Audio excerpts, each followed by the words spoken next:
아멘. 오늘부터 하나님이 저희 주신 말씀은 에레미야서입니다. 여러분 구약 성경 에레미야서로 한번 이렇게 건너가 보시겠습니다. 에레미야 26장 1절에서 15절 말씀 저희 보겠습니다.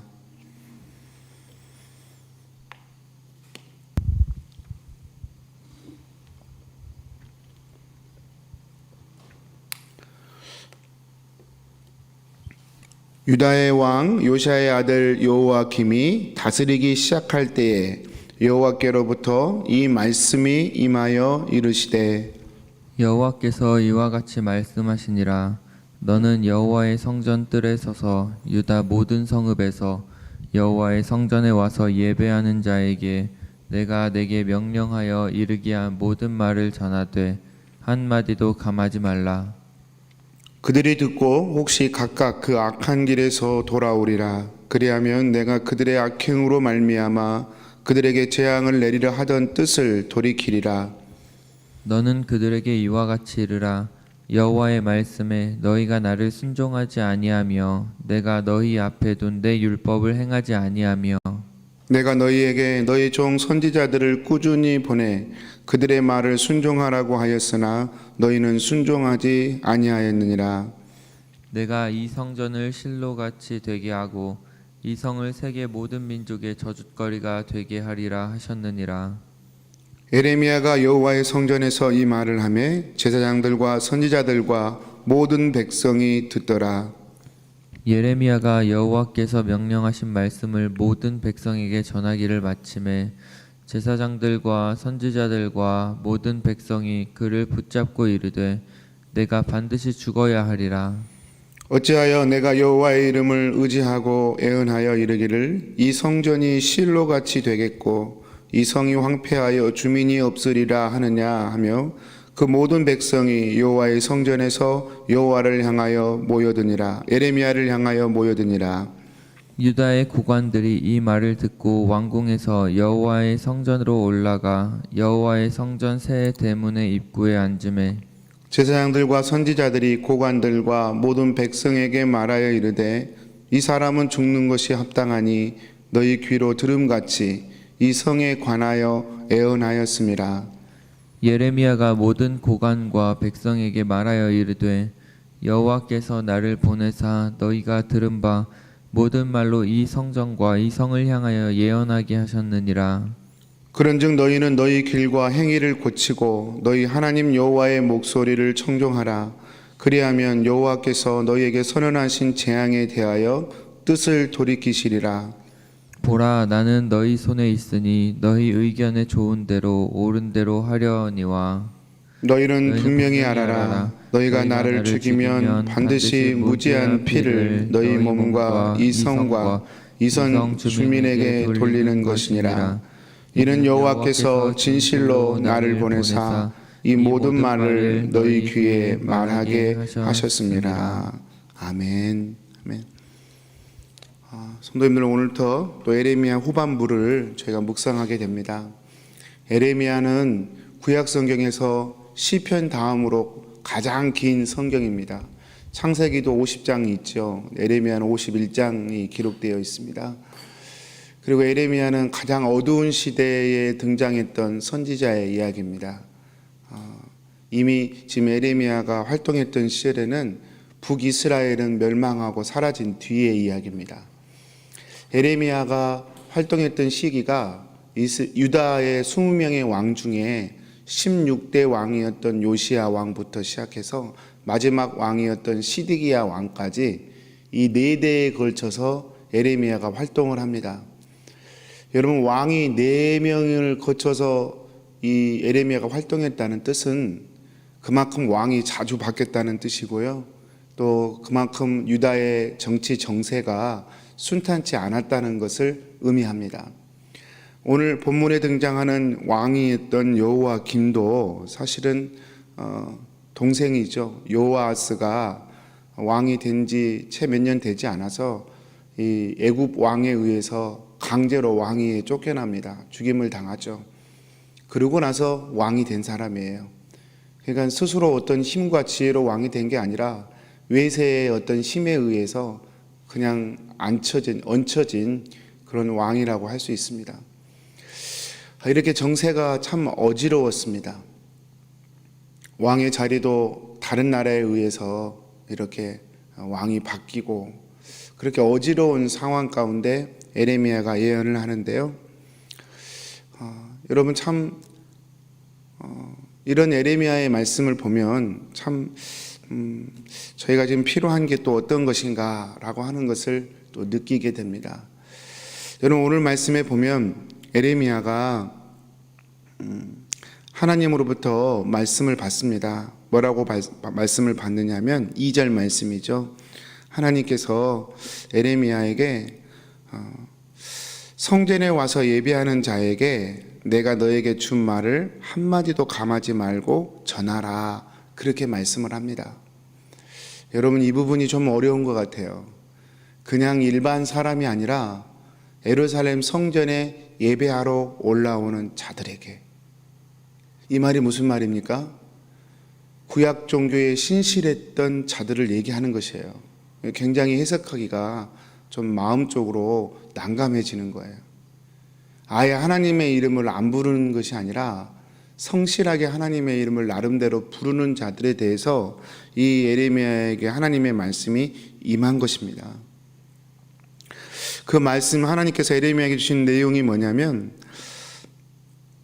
3절 말씀에 돌이키라는 거예요. 돌이키라.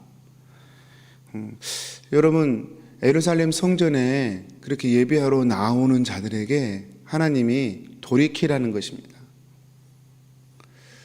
여러분 이게 도대체 무슨 뜻일까요? 돌이키라고 말씀을 하시면서 또 4절 말씀에 보면 순종하지 아니하였고 율법을 행하지 아니하였다, 그렇게 말씀을 합니다.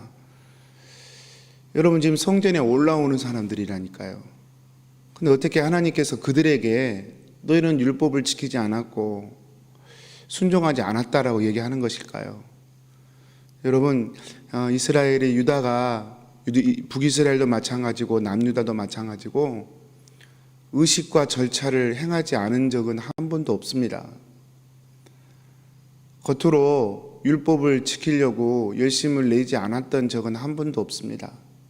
이스라엘은 항상 그것만이 아니라 그 길이 자신이 복받는 길이라는 것을 알고 있었기 때문에 피부적으로 역사적으로 다 가지고 있었기 때문에 한 번도 나는 하나님을 안 믿을 거야 이렇게 말해본 적이 없습니다. 성전에 열심히 올라다녔고요. 율법도 형식적으로 지키려고 애를 썼습니다. 근데 그런 이스라엘에게 하나님이 말씀하시는 거예요. 너희는 순종하지 아니하였다, 율법을 지키지 아니하였다, 그렇게 얘기하는 것입니다.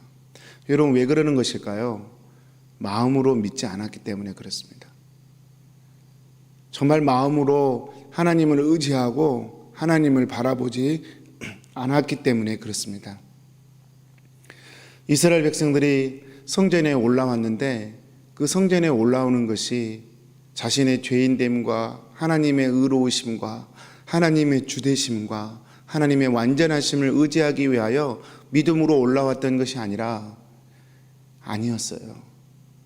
자신의 욕심, 자신의 탐욕 그대로 다 가지고 오히려 그런 것들을 제사란 이름으로, 성전이란 이름으로, 율법이란 이름으로 하나님 앞에 그걸 요구하려고 들어왔었어요. 이런 역사가 이스라엘의 역사입니다. 이런 좋은 심벌 중에 오늘 등장하는 단어가 실로라고 하는 단어입니다. 실로. 하나님께서 이 성전을 내가 실로처럼 해버리겠다, 예루살렘을 실로처럼 만들어버리겠다, 그렇게 선언을 하셔요.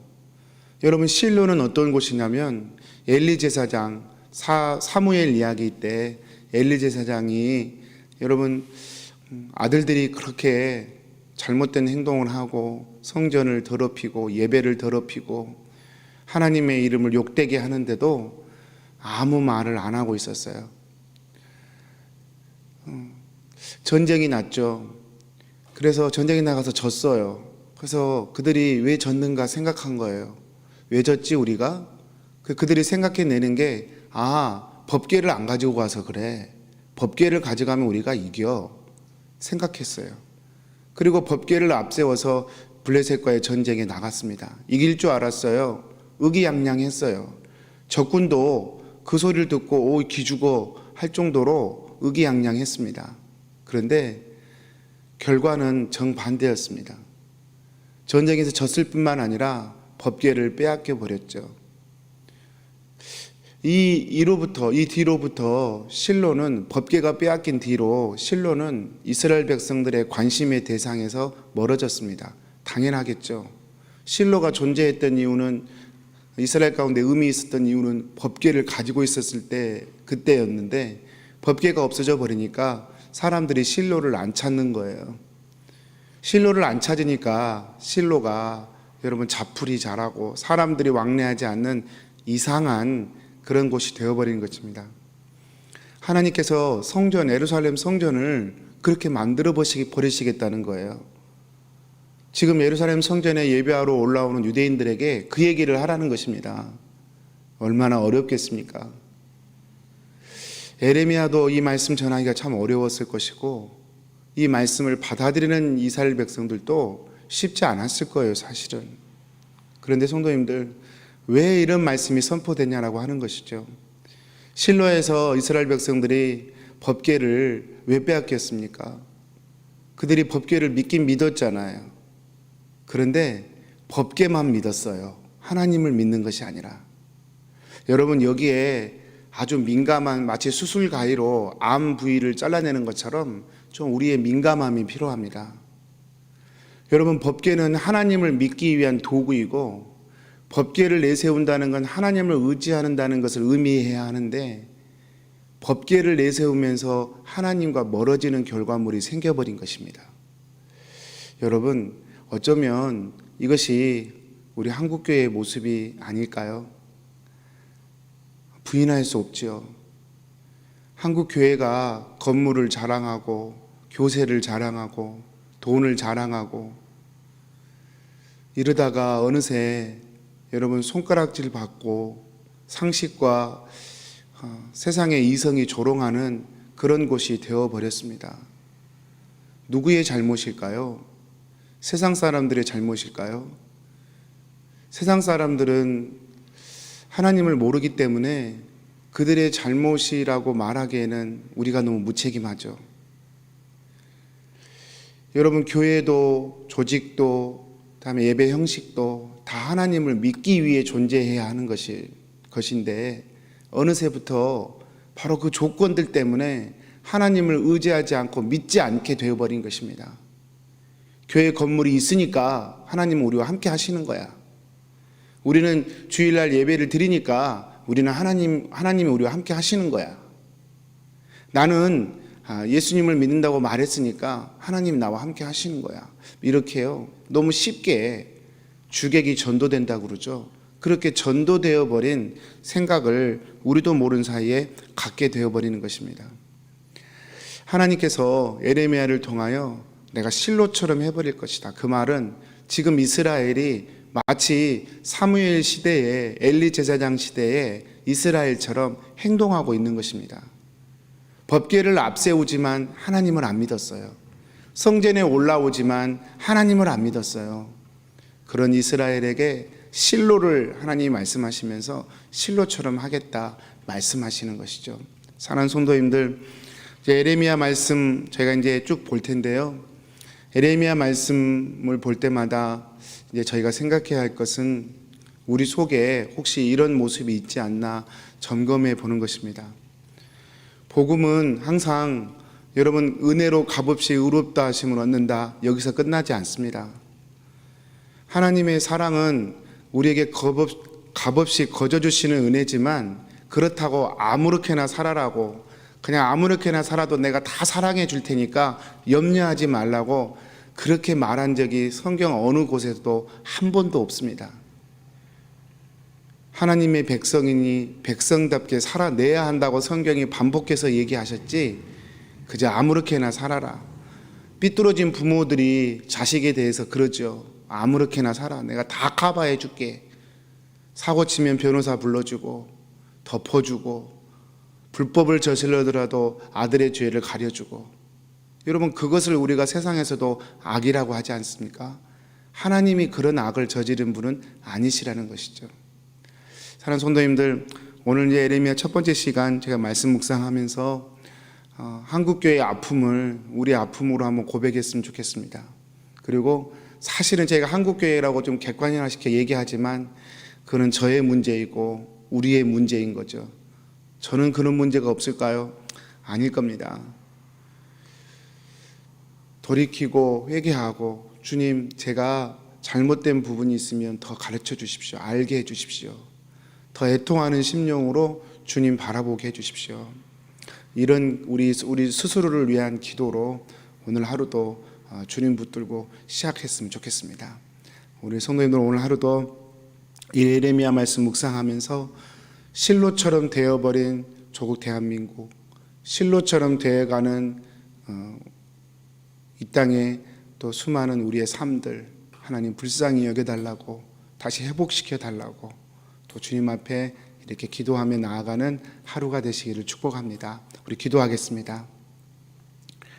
사랑하는 하나님 아버지, 오늘 또 주의 말씀 묵상케 해주셔서 감사합니다. 성전에 오르는 이스라엘 백성들에게 실로처럼 내가 그렇게 하겠다 말씀하시는 하나님의 마음, 주님 돌이키지 않고 회개하지 않고 입술로만 말로만 주님 믿는 이스라엘 백성들에게 또 오늘날 저희들에게 주시는 하나님의 아픔이고 호소인 줄 믿습니다. 하나님, 오늘 이 말씀 우리 속에 담고 오늘 하루 우리가 주님께로 돌이키기를 원합니다. 내 생각과 마음을 주님께로 돌이키고 애통해하며 나의 죄악과 어둠을 주님 앞에 통해 자복하며 오직 주님의 은혜를 덧입는 저희들로 회복되기를 소원합니다. 오늘도 저희를 붙드시고 인도하여 주옵소서. 예수님의 이름으로 기도합니다. 아멘. 하늘에 계신